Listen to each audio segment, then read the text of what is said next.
2025 সালের ব্লকবাস্টার ছবি রণবীর সিং এর ধুরন্ধরের প্রদর্শন নিয়ে বড়সড় নির্দেশিকা জারি করল কেন্দ্রীয় তথ্য ও সম্প্রচার মন্ত্রক।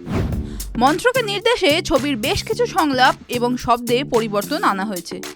নতুন বছরের প্রথম দিন অর্থাৎ 1 জানুয়ারি 2026 থেকেই দেশ জুড়ে ছবিটির এই সংশোধিত সংস্করণ প্রদর্শিত হবে। 1128 কোটির আয়ের পরই বড় রদবদল।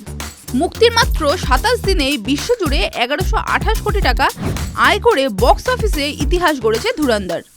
সাফল্যের এই মধ্যগগনেই মন্ত্রকের পক্ষ থেকে নির্মাতাদের নির্দেশ দেওয়া হয়েছে ছবির কিছু অংশ মিউট বা শব্দহীন করতে এবং সংলাপে পরিবর্তন করতে। জানা গিয়েছে বাদ পড়া শব্দগুলির মধ্যে অন্যতম হল বালুচ। প্রেক্ষাগৃহে নতুন ডিজিটাল কপি। বলিউড হাঙ্গামার রিপোর্ট অনুযায়ী 31 ডিসেম্বর গভীর রাতে দেশের সমস্ত সিনেমা হল মালিকদের এই পরিবর্তনের বিষয়ে অবহিত করা হয়েছে। ডিস্ট্রিবিউটরদের পক্ষ থেকে পাঠানো ইমেলে জানানো হয়েছে যে ছবির পুরনো ডিসিপি বদলে নতুন কপি পাঠানো হচ্ছে। তথ্য ও সম্প্রচার মন্ত্রকের আপত্তির কারণেই এই দ্রুত পদক্ষেপ। কেন এই কাছি? ইন্ডাস্ট্রি সূত্রে খবর, ছবির একটি বিশেষ অংশে বালুচ শব্দটি ব্যবহার করা হয়েছিল, যা নিয়ে আপত্তি তুলেছে মন্ত্রক। এছাড়া আরও একটি শব্দ মিউট করা হয়েছে এবং পুরো সংলাপ সংশোধন করা হয়েছে। তবে সেই সংলাপটি ঠিক কী বা অন্য শব্দটি কী ছিল তা এখনও গোপনই রাখা হয়েছে। 2026-এর শুরুতেও ধুরন্ধরের জয়যাত্রা অব্যাহত। তবে নতুন বছরে প্রেক্ষাগৃহে দর্শকরা এই অ্যাকশন ড্রামার যে সংস্করণটি দেখবেন তা হবে কিছুটা মার্জিত এবং পরিবর্তিত। বিতর্ক এড়িয়ে ছবিটির ব্যবসা আরও কতদূর এগোয় সেটাই এখন দেখার। TV9 Bangla digital.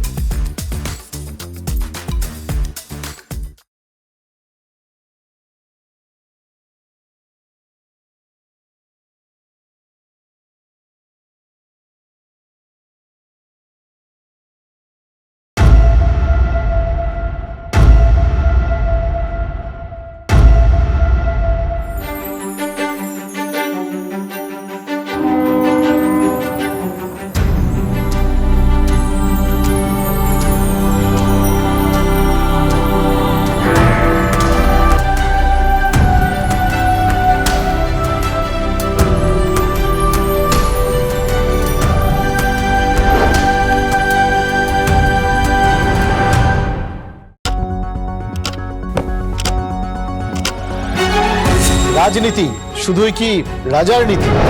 রাজা উজিরের চোখে নয়, আপনার আমার চোখে সমাজের ছবি। কঠিন কথা সহজভাবে না